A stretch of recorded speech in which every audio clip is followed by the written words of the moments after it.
नमस्कार दोस्तों, मैं जय यादव। आप देख रहे हो भदोही का सबसे श्रेष्ठ news channel news Bhadohi superfast. चलिए बढ़ते आज की ताजा खबर की ओर। आज भदोही के ग्राम सभा में बुधवार को भारी बारिश दर्ज की गई है, जबकि इनके आसपास के गांवों में केवल बूंद बूंद बारिश हुई है। इस असमान वर्ष में स्थानिक लोगों को हैरान कर दी गई है। ग्राम सभा के एक हिस्से में तेज बारिश हुई है, वही दूसरे हिस्से में खाली पानी के छींटे पड़े। ग्रामीणों के अनुसार पहली बार है जब वर्षों में ऐसा आसमान का वितरण देखा गया है। उन्होंने बताया है कि जिनके धान हरे भरे और पेड़ थे वहाँ जोरदार बारिश हुई है, जबकि कम पेड़ों वाले क्षेत्रों में सिर्फ बूंदाबांदी हुई है कि लोग इस स्थिति में पीछे पर्यावरण का कारण भी विचार कर रहे हैं। वही मई ग्राम सभा में जोरदार बारिश हुई थी।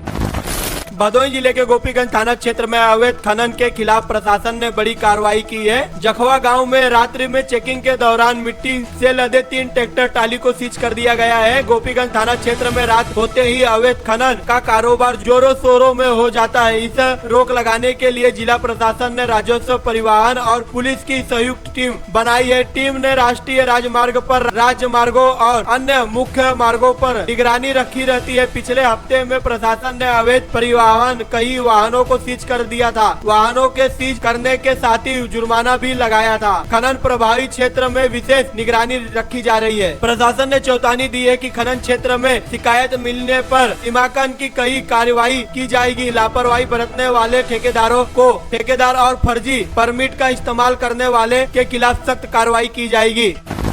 भदोही में जमीन पर कब्जे को लेकर 3 वाहनों ने डीएम एसपी दफ्तर में प्रदर्शन किया और न्याय की गुहार लगाई। सूर्यावत क्षेत्र के विसेली किपालपुर गांव निवासी संजू मिश्रा, अंजू मिश्रा और मंजू तिवारी ने आरोप लगाया है कि उनकी पुश्तैनी जमीन का बटाईदार ने अवैध कब्जा कर लिया है। पिता विद्याधर तिवारी का देहांत 2003 में हो गया था। भाई न होने के कारण पिता ने जमीन तीनों बहनों के नाम कर दी थी। शादी के बाद उन्होंने जमीन गाँव के एक शख्स को बटाई पर दी थी। अब वह बटाईदार जमीन पर कब्जा कर खुद को मालिक हक जताने लगा है। बहनों का कहना है कि वह अब खुद खेती करना चाहती है, लेकिन बटाईदार धमकी देता है और फर्जी दस्तावेज बनाकर पेश कर रहा है। आरोप है कि गांव में आने पर उन्हें जान से मारने की धमकी भी दी जा रही है।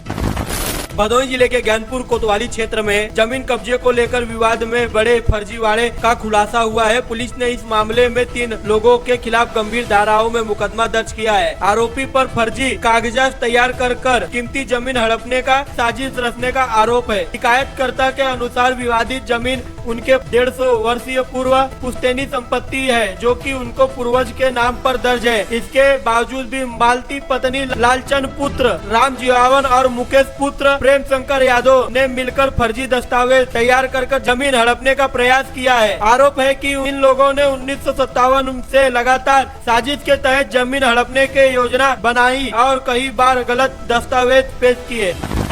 भदोही में 20 टीबी मरीजों को सेवा प्रदान करते हुए 20 टीबी मरीजों को पोषक आहार की पोटलियां बांटी गई है। 17 सितंबर से 1 अक्टूबर तक ये चलेगा। प्रधानमंत्री के जन्मदिन के अवसर पर आयोजित किया गया यह लोगों में एक नई सोच की किरणें की ओर उमड़ रहा है। वही ध्यान से देखने की सलाह दी है, साथ में शीघ्र स्वास्थ्य लाभ की कामना की है। टीबी मुक्त भदोही अभियान के आयोजन करने का भी संकल्प लिया गया।